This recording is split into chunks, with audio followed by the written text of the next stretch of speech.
Hello দর্শক, আসসালামু আলাইকুম। আশা করি সকলে ভালো আছেন। তো দর্শক দেখতে পাচ্ছেন আমরা আমাদের চাষের জমিতে কিভাবে এই পাট শাকগুলো চাষ করে থাকি।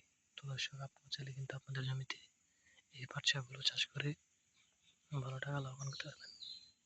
তো দর্শক দেখতে পাচ্ছেন কিন্তু আমরা আমাদের জমিতে কিন্তু এভাবে এই পাট শাকগুলো চাষ করেছি। তো দর্শক আপনারা চাইলে এভাবে আপনাদের জমিতে এই পাট শাকগুলো চাষ করে ভালো টাকা লাভবান করতে পারবেন এবং পাশাপাশি আপনারা নিজেরাও খেতে পারবেন। তো দর্শক এই পাট শাকগুলো যদি আপনারা চাষ করতে চান তাহলে আপনাদের এই পাট শাকের বীজগুলো বাজার থেকে কিনে আনতে হবে। তারপর সেই বীজগুলো আপনাদের জমিতে ছিটিয়ে রোপণ করে দিলে এরকম আপনাদের এই পাট শাকগুলো আস্তে আস্তে বড় হয়ে যাবে। তো দর্শক যখন এরকম আপনাদের পাট শাকগুলো যখন বড় হয়ে যাবে তখন কিন্তু সেগুলো আপনারা তুলে বাজারে বিক্রি করতে পারবেন, পাশাপাশি আপনারা নিজেরাও খেতে পারবেন। তো দর্শক দেখতে পাচ্ছেন আমরা কিভাবে আমাদের চাষের জমিতে এই পাট শাকগুলো চাষ করে থাকি।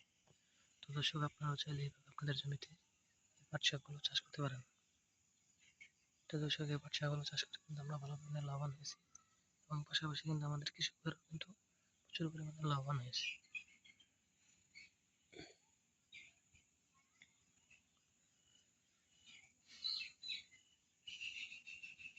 তো দর্শক আপনারা চাইলে এইভাবে আপনাদের জমিতে এই পাট শাকগুলো বেশি বেশি চাষ করে ভালো টাকা লাভবান করতে পারবেন। তো দর্শক দেখতে পাচ্ছেন আমরা কিভাবে আমাদের চাষের জমিতে এই পাট শাকগুলো চাষ করে থাকি। তো দর্শক আপনারা চাইলে এইভাবে আপনাদের জমিতে পাট শাকগুলো চাষ করে ভালো টাকা লাভবান করতে পারবেন। তো দর্শক আমাদের ভিডিওটি যদি আপনার ভালো লেগে থাকে তাহলে অবশ্যই চ্যানেলটি সাবস্ক্রাইব করে দেবেন এবং ভিডিওতে একটি লাইক করে দেবেন। ধন্যবাদ, সবাই ভালো থাকবেন। আসসালামু আলাইকুম।